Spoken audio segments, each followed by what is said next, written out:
கடந்த சட்டமன்ற தேர்தலின் போது சேகர் ரெட்டி அதிமுக வேட்பாளர்களின் செலவுகளுக்காக 400 கோடி அளவிற்கு கொடுத்திருக்கலாம் என்று வருமான வரித்துறை கணித்திருப்பதாக இந்தியா டுடே செய்தி வெளியிட்டுள்ளது. பெரும் பரபரப்பை ஏற்படுத்தியிருக்கிறது.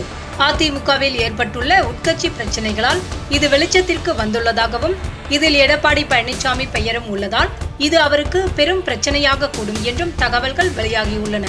சட்டவிரோத பண பரிமாற்ற வழக்கில் கைது செய்யப்பட்ட சேகர் ரெட்டியின் வீட்டில் கண்டெடுக்கப்பட்ட டைரியில் பண பரிமாற்றம் தொடர்பாக பல அமைச்சர்கள் பெயரும் இடம்பெற்றிருந்தது. அதில் எடப்பாடி பழனிசாமி, ஓ பன்னீர்செல்வம் பெயர்களும் இருக்கலாம் என்று சொல்லப்படுகிறது.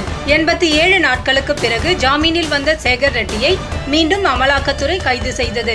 கடந்த 5ஆம் தேதி 34 கோடி ரூபாய் மதிப்புள்ள சொத்துக்களையும் முடக்கியுள்ளது அமலாக்கத்துறை. தற்போது அவருக்கு நிபந்தனை ஜாமீன் கிடைத்திருந்தாலும் அவர் டைரியில் குறித்து வைத்துள்ள ஆதாரங்கள் பல அமைச்சர்களுக்கு தூக்கத்தை கெடுத்துள்ளதாக தெரிகிறது. இந்த விவகாரத்தில் முறையான விசாரணைக்கு உத்தரவிட வேண்டிய கட்டாயத்தில் இருக்கிறார் எடப்பாடி பழனிசாமி. இந்த விவகாரத்தில் முன்னாள் முதல்வர் ஓ பன்னீர்செல்வமும் தப்பவில்லை. சேகர் ரெட்டி கைது செய்யப்பட்டவுடன் அவருடன் திருப்பதியில் OPS எடுத்துக்கொண்ட படங்கள் வெளியாகின. ஆனால் OPS தரப்பிலிருந்து முதல்வரை தேவசம்போர்ட் மெம்பர் வரவேற்றார் என்று கூறியது. ஆனால் அப்படி ஒன்றும் நடைமுறை இல்லை என்றும் இந்தியா டுடே கட்டுரையில் தெரிவிக்கப்பட்டுள்ளது.